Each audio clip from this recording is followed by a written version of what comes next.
Good afternoon. Thank you so much, everyone, for joining us for this panel. This is Paying for Professionalism, what research tells us about TA pay and career longevity, and what comes next. We're very, very excited to have you all here for this continued conversation and kind of deep dive further into the Roundtable's recent 2025 report on teaching artists compensation. Very excited to get into it with you all. My name is Kinsey. I'm the programs director here at the New York City Arts and Education Roundtable. I am a white woman with brown, kind of wavy chin length hair, and I am wearing some large round wire framed glasses and a creamy white cozy sweater. And my background is blurred. And I wanted to get us all started. First, for those who don't know, the Roundtable is a grassroots service organization that works to improve and advance the state of arts education in New York City and New York State. We do that in many ways, including professional development, connecting folks with resources and in the field, and with advocacy and research like the TA compensation report. Although we are currently meeting online via Zoom, the Roundtable would like to acknowledge that we do work and live on unceded lands. Mannahatta, or the place also known as New York City, exists on the contemporary and ancestral homelands of the Canarsie, Munsee Lenape, and Wappinger people. These sovereign nations and communities are still thriving here, and we continue to occupy their lands. So we would like to give a moment of respect to them, as well as to the Black and Brown and immigrant communities, which have helped build the city that we know and love today. As we recognize all of our pasts, presents, and futures are intertwined, I'm just going to again uplift a number of contemporary Indigenous arts organizations that we feel we can all learn from and hopefully support. So if you haven't before, save these links, check out these organizations, do support them with donations if you can. And I invite you all to share organizations that you'd like to uplift in the chat as well with everyone on the call. And I think that's it. So now it is my very sincere pleasure to turn it over to my colleague, Kim Olson, the fearless executive director of the New York City Arts and Education Roundtable. Welcome, Kim. Oh, thanks, Kinsey. And hi, everybody. It's so good to be with you today. I'm Kim. I use she, her pronouns. I am proud to be the executive director of the Roundtable. I'm so thrilled to see so many friendly faces, names, photos of faces that are with us today as we dive further into our most recent report, Paying for Professionalism, Supporting Teaching Artist Compensation and Employment here in New York City. I put a copy of the report in the chat, but really our goal for today is we know that this report is a strong tool in terms of knowledge sharing, advocacy, and really how we're thinking about this tool now that we have this data. We at the Roundtable love to remain action-oriented. So once we have a resource information, well, what can we do with that to best ameliorate and advance our field and support our incredible workers? So I can't promise we're going to answer all of the many questions and solve all of the many challenges within our field within this 1 hour span. But I'm really excited to be joined by such brilliant minds and conversations so that we can begin to tackle some large questions in moving our field forward. Just to give some context to our conversation, I recognize some folks might have read the report. Maybe for some, this might be your first foray into hearing about it. I'm going to give a little bit of context before I dive into having our panelists introduce themselves. So Kinsey, if I could ask you to do a quick screen share. Wonderful.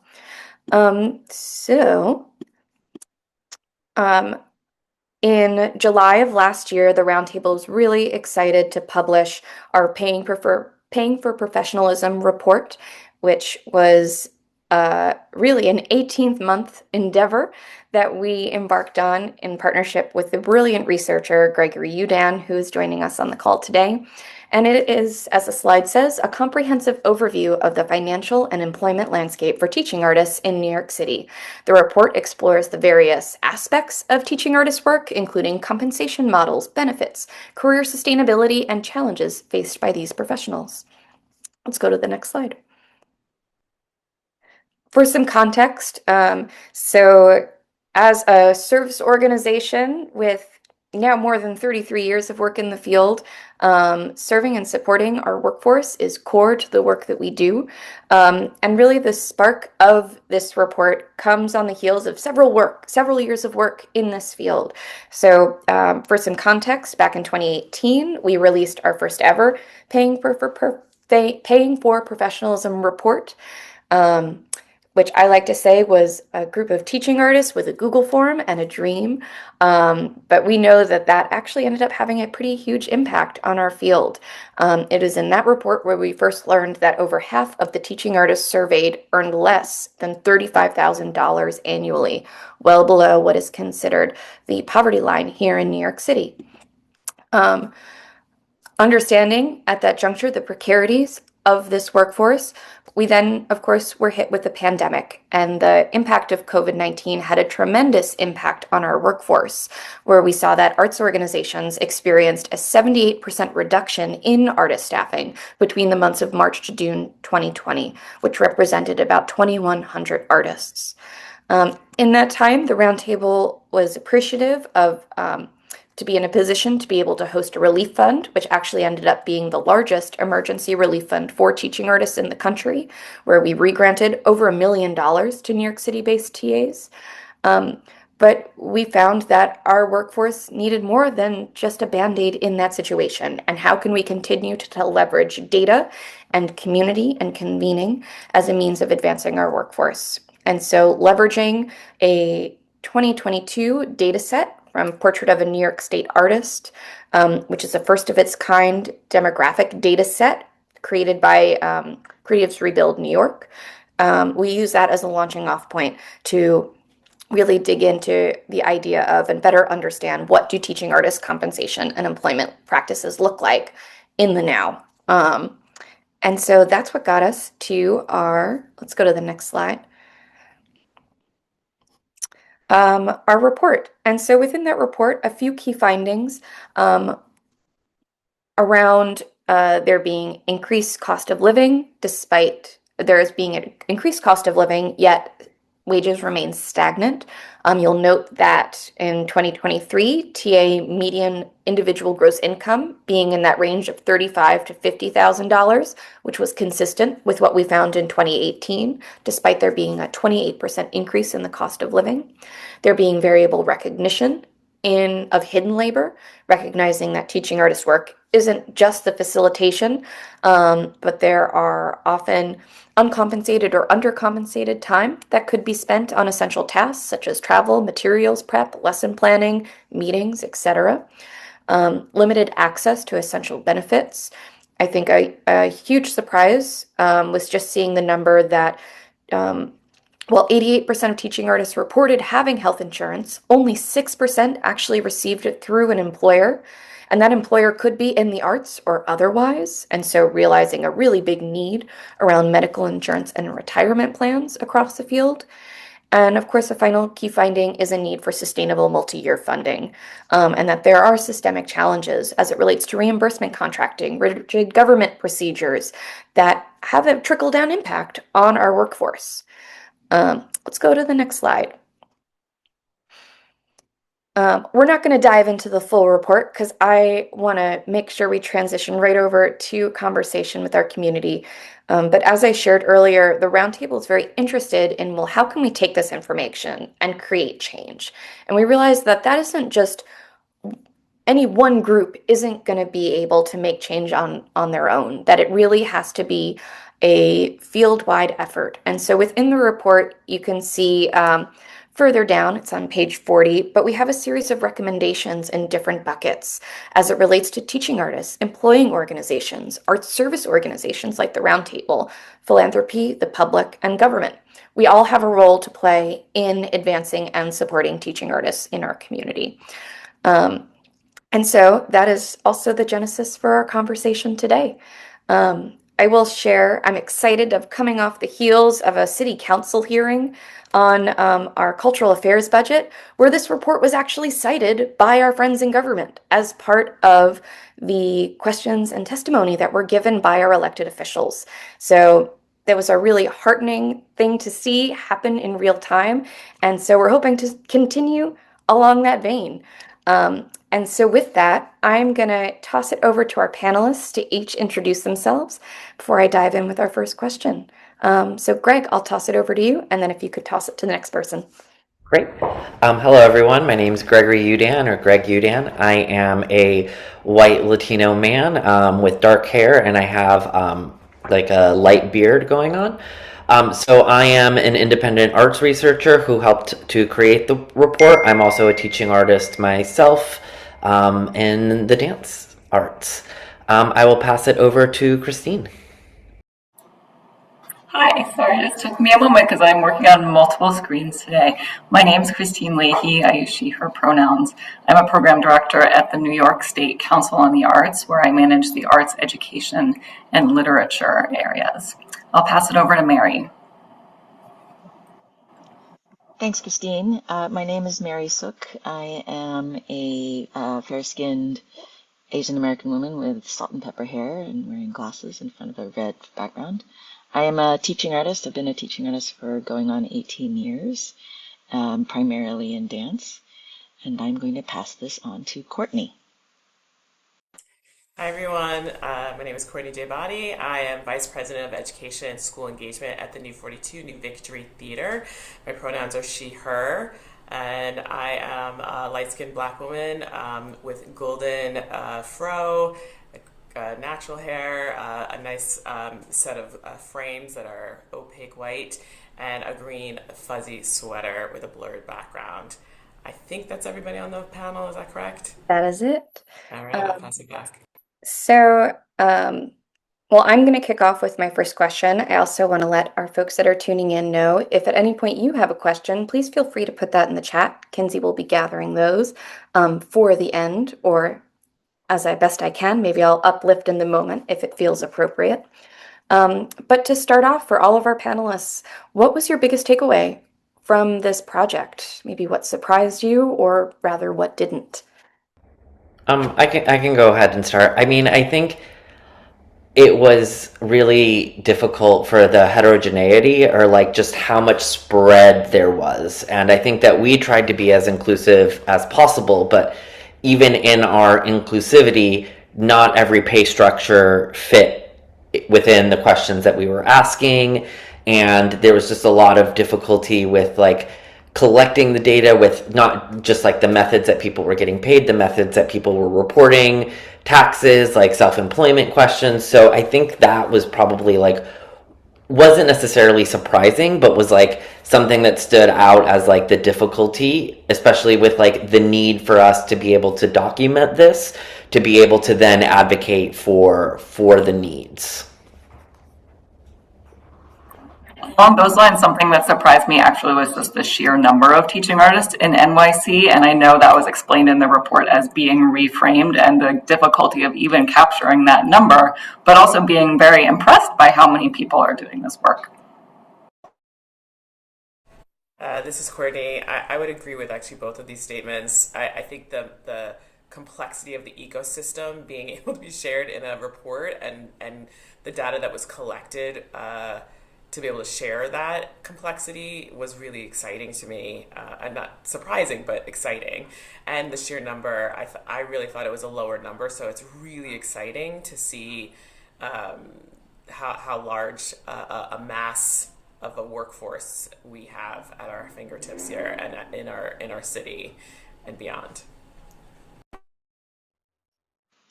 Um, this is Mary. I share the same sentiments about the number of teaching artists.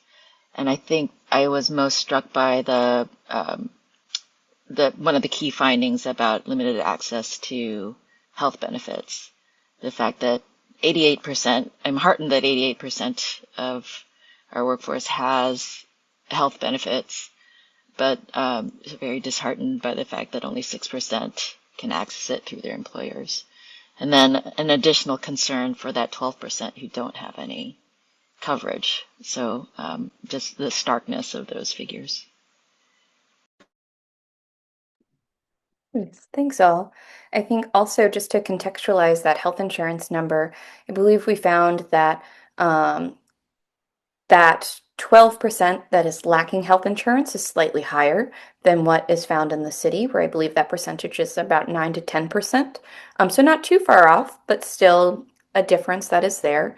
And then also, I think we have to take the report within the context of what we're in terms of what is happening um, in our country as it relates to government funded or supported health insurance as well, and where those types of opportunities either have been cut or at risk of being cut, and seeing the reliance that the field has on programs such as Medicare and Medicaid as well was another layer and nuance to that conversation too.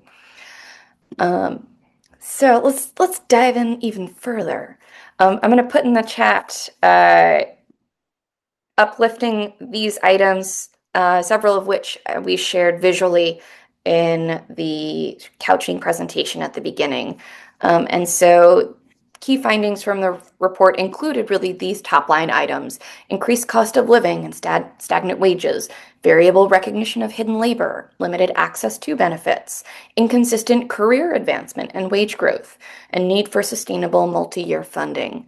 So I think what I found from working at the Roundtable over the past now 8 to 9 years is that the issues that the report outlined aren't exactly new to the field. But I'm curious to hear what the panelists, your thoughts are on what is the field already doing right to address these issues, and what can we be doing more of, or to bring more attention to addressing some of these challenges. I can go first. This is Greg. I think one of the things, Kim, that we found that we were doing well is that in the previous report, in the 2018 report, one of the key recommendations was for more teaching artists to be paid as W-2 employers as opposed to 1099 employers. And we did actually see a shift in that. So that was good, because without the W-2, they're not able to access benefits through their employers, right? So that seeing them treated as employees was a big shift. However, there's still a lot more work to be done, because they're not actually being able to access those benefits due to part-time or full-time or many other array of reasons. And then what was the second part of the question? Yeah, I think it's what are we doing right and what can we be doing more of? Oh, and then I think what we can be doing more of, one is documenting things, right? And having more research like this being done, and then advocating and bringing it to our policymakers, like you're doing with the roundtable, because if it doesn't have data around it, it doesn't really exist, right? It's just kind of a hidden number. And then if we're not actually doing things with those numbers and like bringing it forward and giving it a voice, all of us ourselves, then it also doesn't kind of serve the entire ecosystem.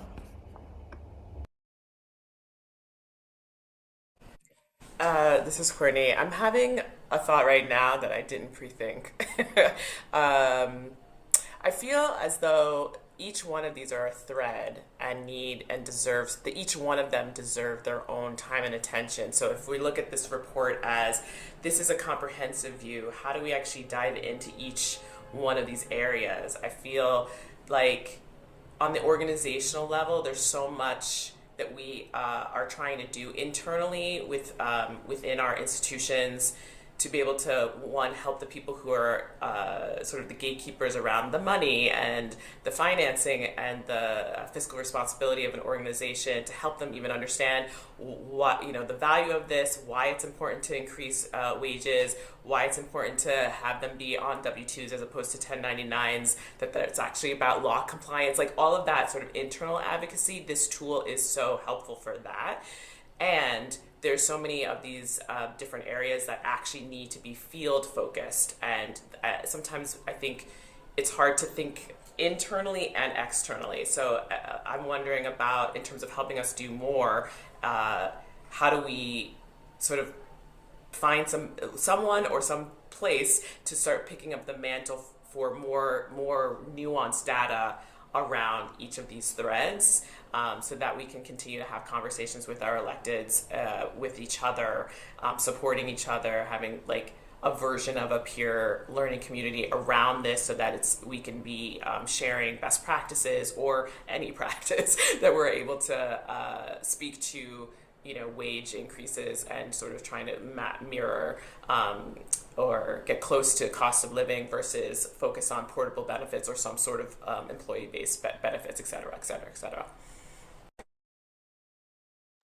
Courtney, before I have Christine or Mary contribute, you used the phrase portable benefits. Could you share a bit more about what that might be for others that might not be familiar with it? I'm also happy to support.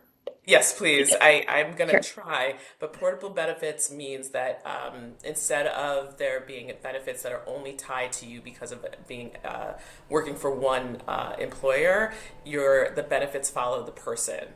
So I think a version of that is workers' comp or unemployment. Those are portable benefits. That's a kind of conversation. I know that there's the freelancers union is doing a feasibility study on portable benefits tied to city contracts for artists and teaching artists. Is that a thing? So the idea is that it's the person and not the place. Did I say that right? Please That is ask. spot on. Nice. Thanks, Courtney. Christine or Mary, toss it to you. Courtney was talking about what we can do as a field and together, and one of the things that's been bouncing around my brain since revisiting this report is transparency around pay was mentioned as one of the trends that is helpful. I think there was a stat around 46% of organizations are transparent. From my vantage point, working with organizations that are often curious about, well, what is good, because they're usually talking to me after getting grant review feedback or something like that. And we do look at artists' pay both as teaching artists and across the board any ways that artists work. We evaluate that as part of our adjudication process. There are no specific hard and fast requirements. That's what organizations usually want. Well, okay, we were marked as not being as good as we could be, so what is good?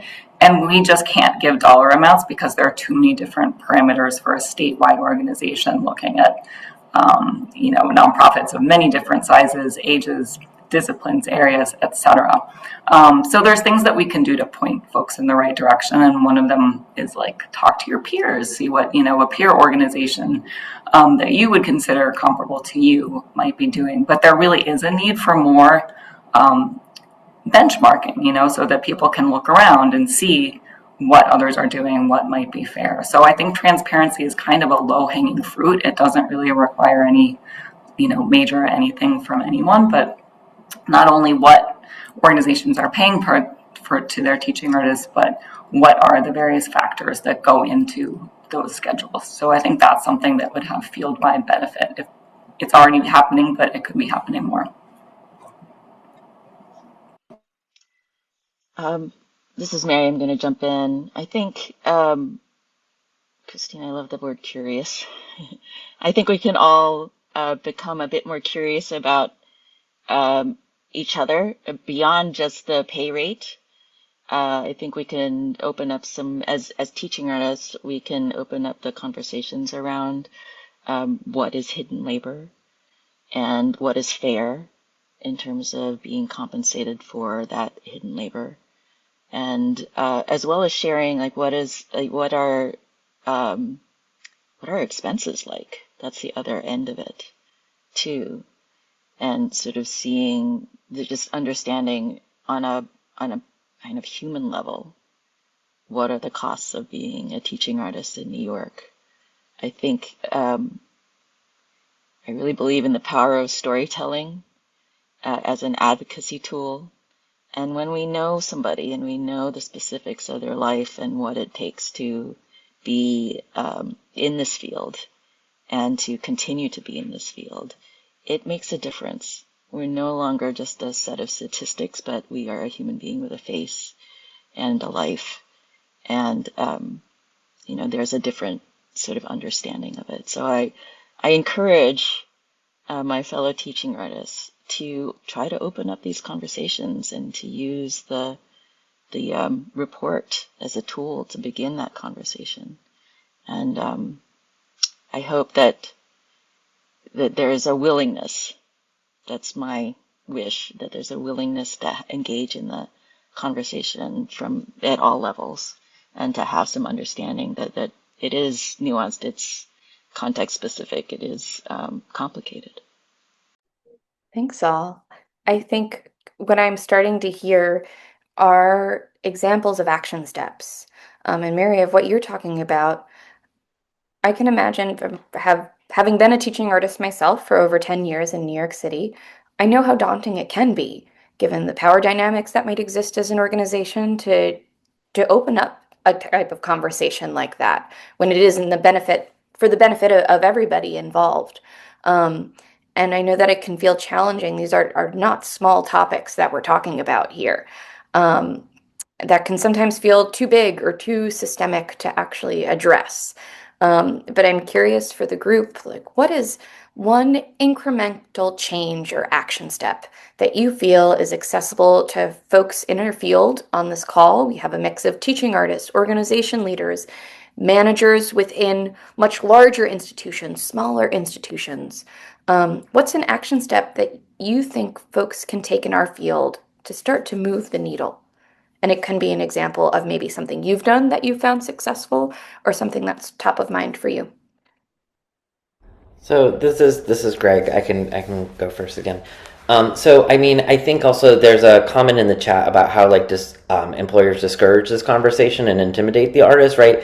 And I think that is one of the action steps. Actually, is starting to have these conversations, right? And like you can have it on a micro level or you can have it on a macro level, whatever you feel comfortable with, right? And like going back to the report, I think that one of the things that we are not able to do, right, is like this is how much exactly a teaching artist should be paid in every scenario, right? Or like what Christine was saying, like many different organizations offer many different things and have different like ability to pay different things. So like I think one of the things that we did is give the range, right, of how much was being offered in many different scenarios and how they were being paid. And a different question we asked is like why somebody might be taking a lower paying job or like a higher paying job, because like maybe this organization was paying a lower rate but offering you free rehearsal space because they couldn't offer the higher rate, right? So like I think it's about taking everything into context, right? But also being able, the action step there is being able to advocate for yourself and like being able to really ask for, like, take into account what it is that you actually need, whether it be those hidden expenses, whether it be the hidden labor costs, right? And like, or the even the commuting time, right? And like being honest with yourself of like what makes it worth doing this gig or not worth doing this gig, so that you can actually take that and to push the needle forward. Because if you're holding yourself accountable, then you can also start to hold the others accountable as well. One thing the report data made me think about was when I looked at the gender breakdown, and this is a very heavily female field. There are statistics about one reason why men on average make more is because they ask for raises more often. So I think there's, just to underscore what you're saying. I can just highlight there was one comment from the report that somebody was like, I never even thought to ask for a raise until this report asked, like the survey asked me if I had ever asked for a raise, right? So like I think that just highlights that comment. So I think I can I'll speak from the the sector that I represent, which is the administrative side. Something like this report again can be a great tool, but I think those of us who are employers, we have to sort of take a step back and think about our philosophy. We have a framework, we have philosophy, we have pedagogy, but for the programming, and how are we thinking about that in terms of the people that are delivering that work or creating that work with us and implementing it? What is our philosophy for how we work with our at the New Victory, we call them teaching artists ensemble, so your rosters, your groups, whatever you want to call them. But if you don't have a strong foundation with that, then some of these comments that are coming in about the discouragement, like there's a reason why. It's because maybe potentially that piece has not been concretized in your organization as strongly as maybe you think. So I think that the framework for how you work with the professionals that you're working with, the artists that you're working with, has a huge amount of weight in terms of how you value them and how you talk about them or get them to be discussed on these more logistical financial levels.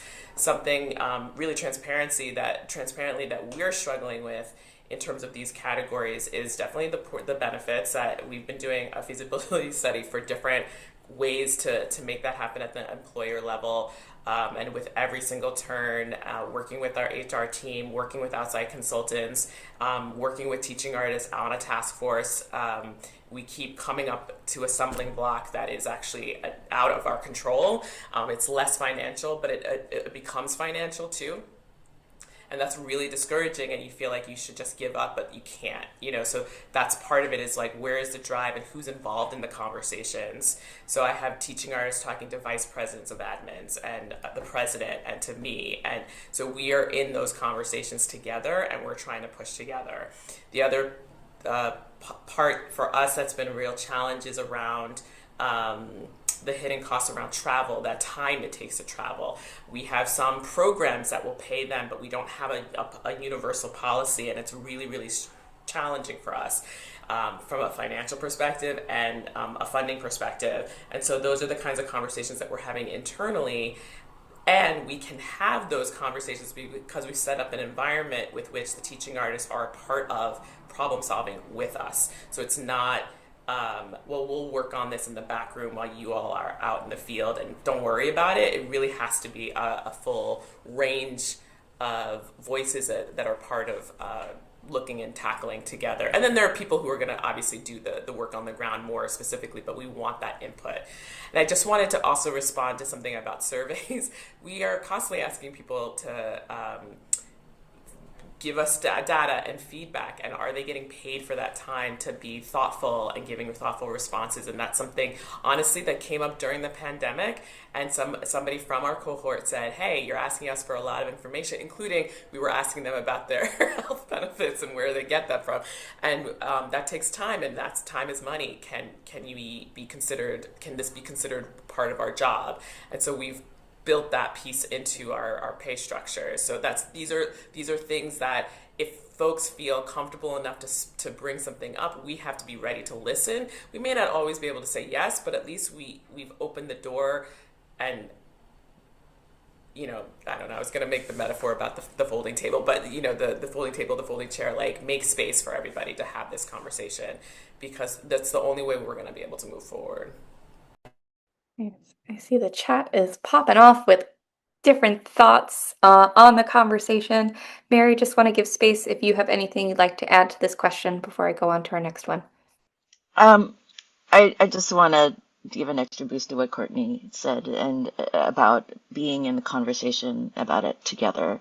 That it's not that there needs to be this sense of we're all working towards the same goals, and wanting to make sure that the programs we're all part of continue, and that that it is important as teaching artists to make some decisions about where you want to spend your time and earn your money, and that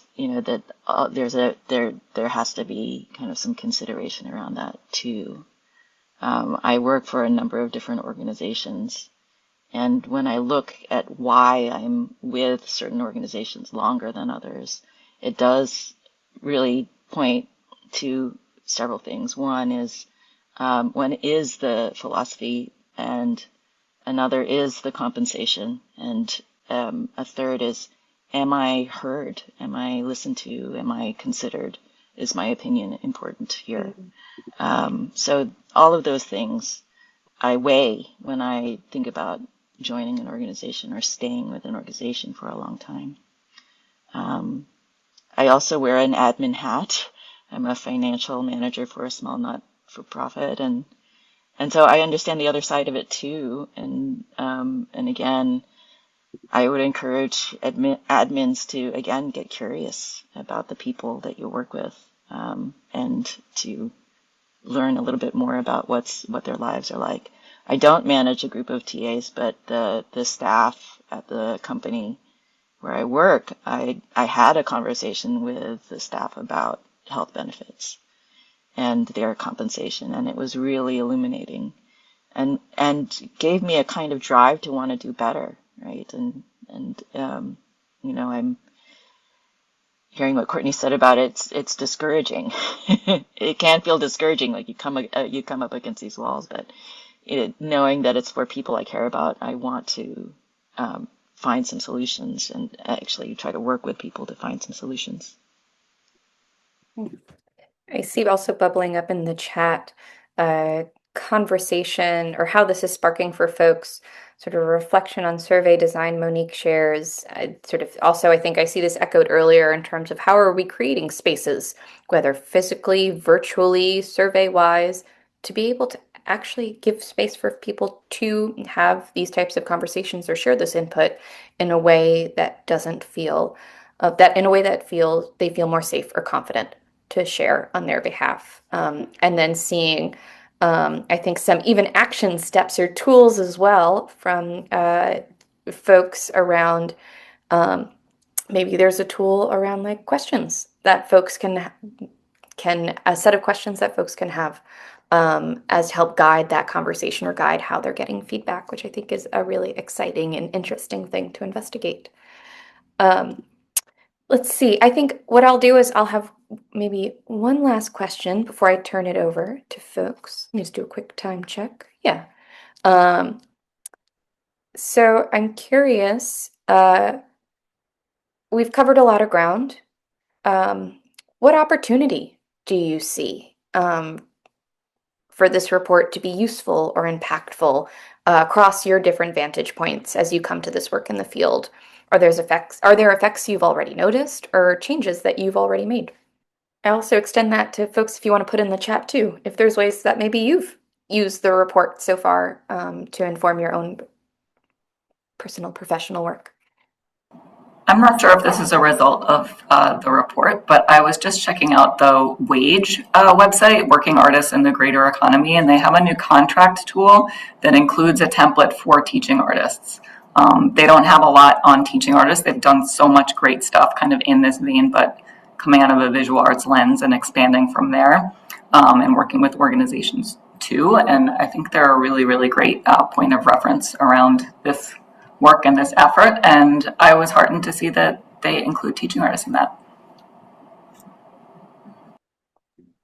Excellent resource, Christine, to uplift. And I think I uplifted it in the chat. Yes, I did.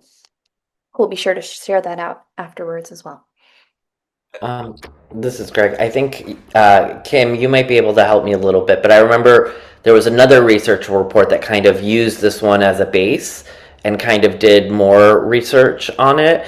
So I think like that's one of the things, and seeing kind of like the domino effect that things like this actually kind of have in the ecosystem. Yes, our friends over at Community Word Project, who I think might be on the call as well, and Teaching Artist Project are continuing along with research as it relates to teaching artist compensation, employment. And so I believe their survey is still open and we can share it out with folks afterwards as well. Courtney, I feel like you were about to speak earlier. I was. Part of it was, I was going to ask you to repeat your question. Oh, yeah. Well, that I can do. What opportunities do you see for the report to be useful or impactful from your vantage point in the sector? Are there effects you've already noticed or changes that you've made? A few things. One, it was nice to sort of feel fortified in some of the practices that we have in place already.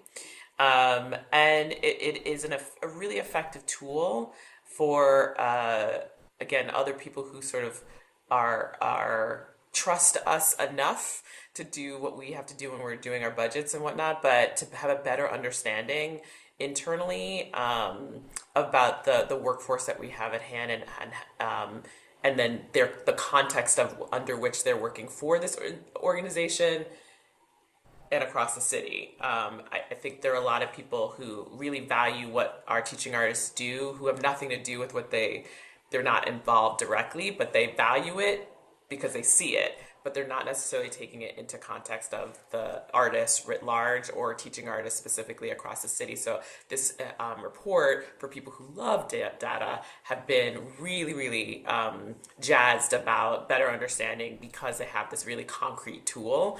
And then, as I said earlier, there's just a few, there's been some fire put upon us to start to continue to think about those areas that we are sort of challenged by and have some more tools to do that. But I personally, I'm really interested in the portable benefits and really moving that needle forward in conversation with our city electeds. I know that there was a panel, a hearing last month, right? Yeah, it was last month, specifically talking about artists and the and affordability. Where I know this particular report was cited, as well as the Center for Urban Futures that did a whole comprehensive report recently on artists and affordability in the city, and what arts have come back from the pandemic and what hasn't, etc.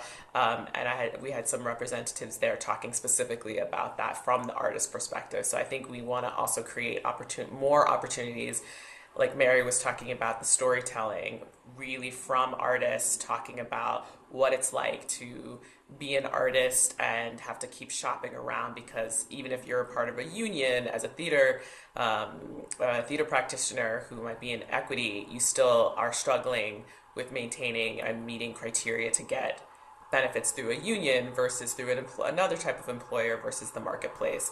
It's a real challenge. So that's something I'm really jazzed about in continuing. Great.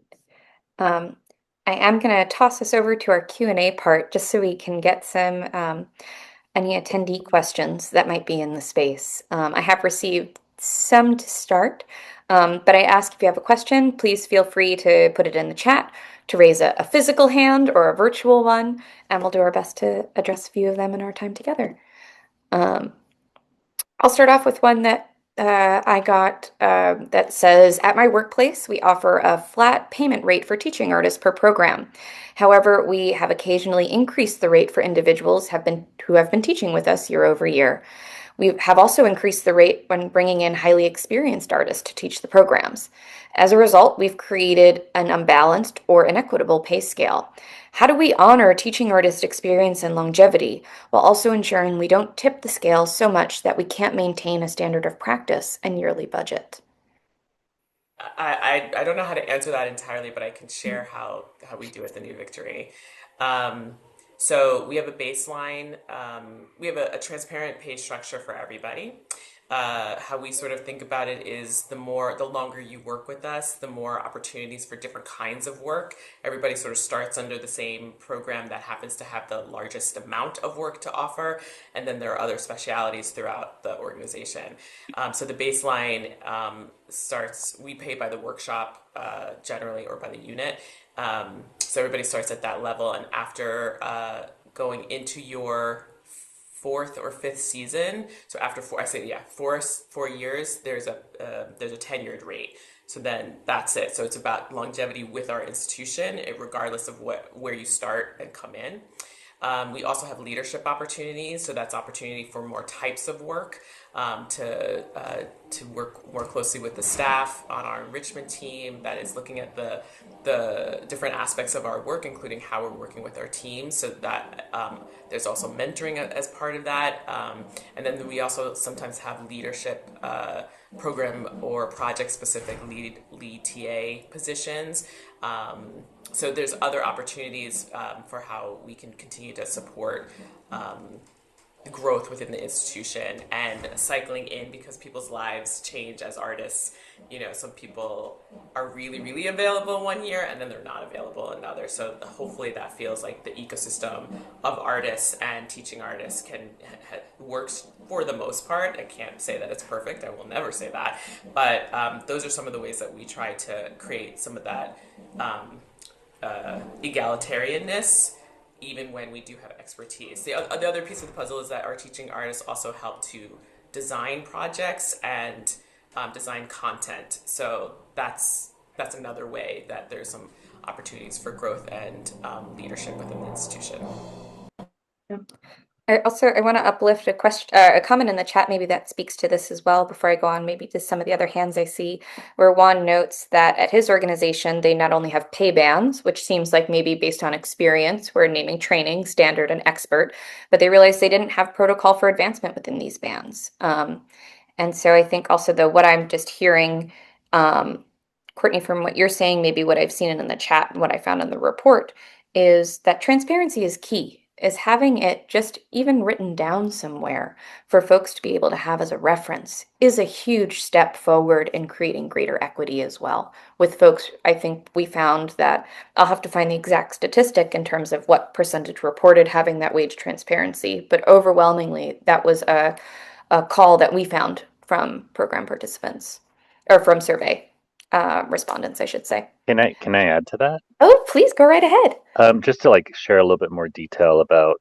So we have very specific criteria for advancement. So everyone starts off at the same rate as a training TA, regardless of their experience as a teaching artist. But we have specific criteria for advancing from training to standard and from standard to expert. So it involves observations. It involves completing work within the different areas of our programming, and all of that is laid out within our teaching artist handbook. So the teaching artist can understand or have a reference to what needs to be what needs to be completed in order for them to advance from one level to the next, right? And what we have added is a sort of similar to what Courtney shared, where it's based on the amount of work that they do for us that determines their advancement within the band until they get to the top of that band. And then once they meet the criteria for advancement, they can move on to the next band, right? So I think before people would be moved into a certain band and they would just stay there. And we realized that unless they asked for an increase, there wasn't really a system for advancement within the band until they got promoted to the next level. And so we are now using an hours-based approach. So based on the number of hours that you teach for us over the course of the year, it determines a specific, level of pay increase within your band. Not perfect. I think, going back to what Courtney was saying, if someone is booked and blessed and they're not available to work for us as much over the course of the year, then their opportunity for advancement within the band is limited. But if we have someone who is really committed to working for us and is makes themselves available for working on on a multitude of projects, then they get rewarded for that commitment to the organization. So again, not perfect, but it's a shift that we feel is moving in the right direction. Nice. Phil, we're going to go over to you. Thanks, Juan.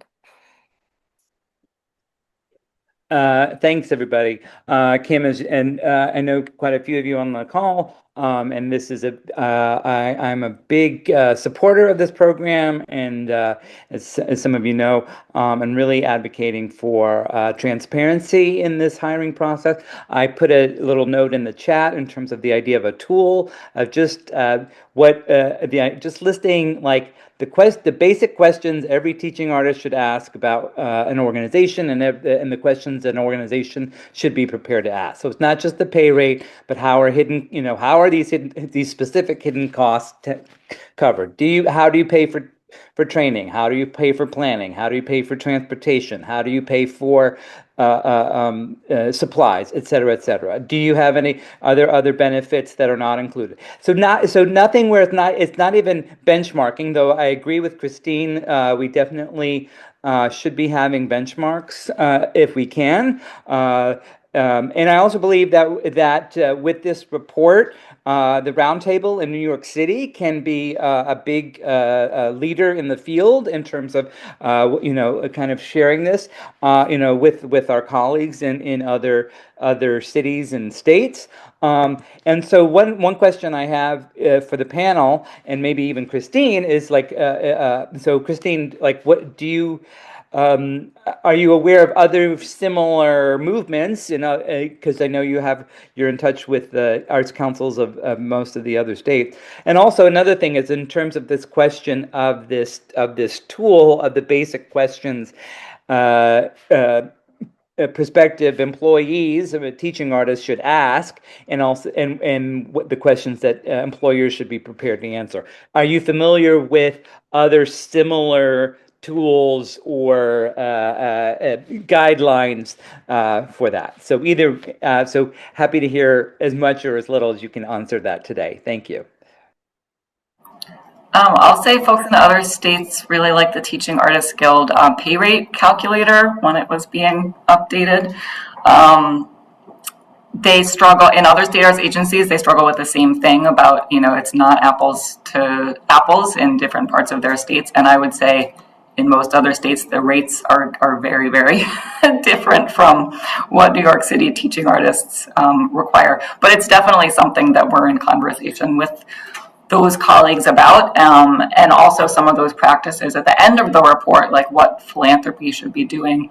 I was heartened to see that, my agency is doing some of those things that are recommended there. So that is something else that we're in conversation with our peers about, but it doesn't have a direct impact on New York City teaching artists. So it is, but you point to something useful to know, Phil, which is like is a nationwide need. And so, yeah, this is important work. And I think, as people keep saying, like sharing this, everyone learns through repetition, right? So as much as we can all share this, not even within our field, but I think adjacent fields as well. If you're doing work like creative aging that touches more than one sector, go there. I am going to, in our last about 2 minutes, Danielle, I want to get your voice in the space as well with your question. I appreciate your patience. No problem. I think it's a good segue because I'm actually from Miami. I live in Florida, but I did spend 6 years managing programs in New York, and we were adhering to New York standards, or at least what we thought they were. They were modified slightly over time, but I guess my question is kind of foundational. I was 6 minutes late, so maybe you covered this, but I was curious about how long this report took to make and kind of like what your first step was. Was it like reaching out to the organizations that are employing teaching artists, or was it more of this open forum, kind of like generating dialogue with actual teaching artists and getting information from them? And then I just want to tack on a little hat of a question on that one, which is, does New York have a teaching artist database of any sorts where it's like they can register themselves, or there's like a list somewhere, any sorts where they can find job opportunities or something like that? Yeah, so Mod Podge of question, feel free to answer however you like. Greg, maybe we can tag team and talk about the experience, how this came to be, the experience together. Yeah, it took like 18 months on my end, but I feel like you started this even well before I came on.